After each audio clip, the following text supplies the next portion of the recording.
For years, Bill Gates warned of a new virus that would cripple the world. This year, his predictions came true.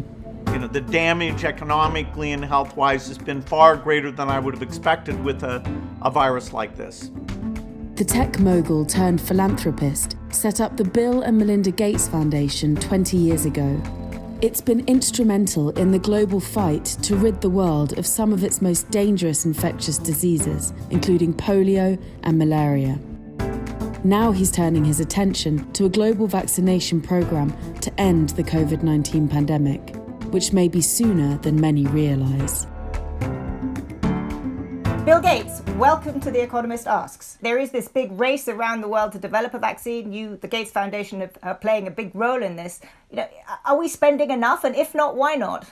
Well, there are 6 efforts that are the furthest along, which will be in phase 3 trials by the end of September. I do think several of them will be successful, not just at the 50% level, but the 80-90% level in terms of blocking transmission and sickness. So, a little bit, the early ones may not be the best, and these characteristics are hard to measure, but I don't think that, we need more constructs here. I think we have enough to be successful. We do need to finance these constructs so that we get them out globally, because that's the only way the epidemic ends. We all need to spend billions to get the vaccine out to save the trillions that the economic damage is doing. But why isn't that happening? I mean, you put it very well. Why aren't we spending the billions to save the trillions? When you talk to prime ministers, presidents, as I'm sure you do, why isn't this happening? All the countries but the U.S. do need to think about why weren't they able to orchestrate early high-risk money. I mean, the UK did better over time, Germany did some things, but the US is, thank goodness that BARDA, with all its imperfections, was there to move things ahead. This was a huge favor that was done for the entire world, and it's done so we can globally take on the challenge.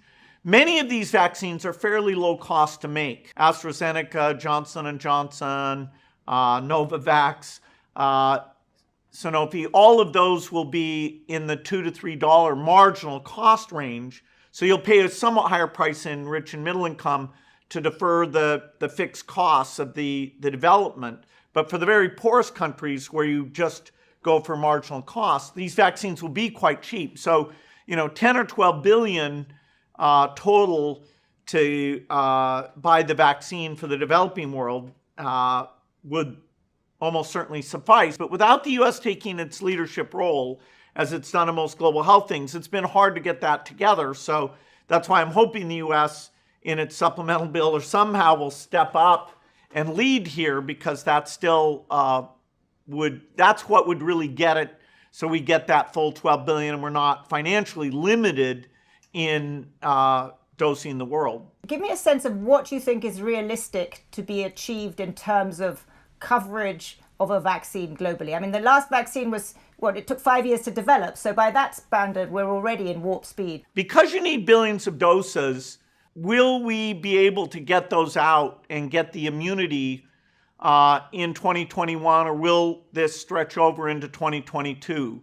There's a lot of modeling nowadays that's saying that because of the infections where you do get immunity, and because of cross-protection from other vaccines and coronaviruses, if you add the vaccine in, even at like a 30 to 40% level, that may stop exponential spread. So that would be a very hopeful thing. Then you can imagine that by late 2021, you would have enough doses that you're almost done, but with just a little bit of spillover into 2022. And that would be globally? Late 2021, globally. Early 2020. The rich countries, well, the U.S. has all this dedicated capacity, has the most across many manufacturers. I think by in 2021, it will bring the pandemic to an end. You have to have a vaccine, but you also have to have people willing to be vaccinated. So how big a risk is there that even if we have a vaccine, people actually won't get vaccinated? Well, it's partly why we need trusted people to, make sure they share their view of what is the science here, what do we really know, and so that people aren't just acting on rumors. Fortunately, this isn't measles. We don't need over 90% of people to take the vaccine. We think an additional, it could be as high as 60%, but somewhere between 30 to 60% of the population taking the vaccine, if it's on the high end of the effectiveness range, which 1 or 2 of the beginning ones won't, but some of the 6 will be, then you'll just stop the exponential spread. We can get herd immunity even if there are certain parts of the population that we're not, for medical reasons, going after. There'll be an age limit. We'll see, do they decide that pregnant women are in or not in, or people with various other conditions. The key thing is it's got to work for the elderly. Let's just go back to the emerging world and the scale of damage that this pandemic is going to do. Do you think that the worst is over there, or is the worst still ahead? No, the worst is still ahead because their dependence on certain commodity prices in some countries, on remittances in the case of other countries, on borrowing, which they were getting, a lot of these countries were getting up to pretty tough limits. These are not countries that they can just issue debt like mad without feeling inflationary pressures through the exchange rate. And so they live in the economic world where money is not free. Also, they don't have the systems to get that money out in an efficient way.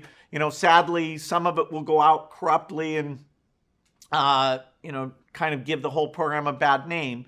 And so basically, a lot of citizens of these countries are just left on their own with way less of a healthcare system, which has been incredibly overloaded, and less general government capability in education and justice and infrastructure investment, which everybody was looking forward to, now put off even more. And so sadly, like every bad event, the poorest in the U.S. suffered more than the wealthy, and the poor countries suffered way, way more than the rich countries, particularly the poorest in the poor countries.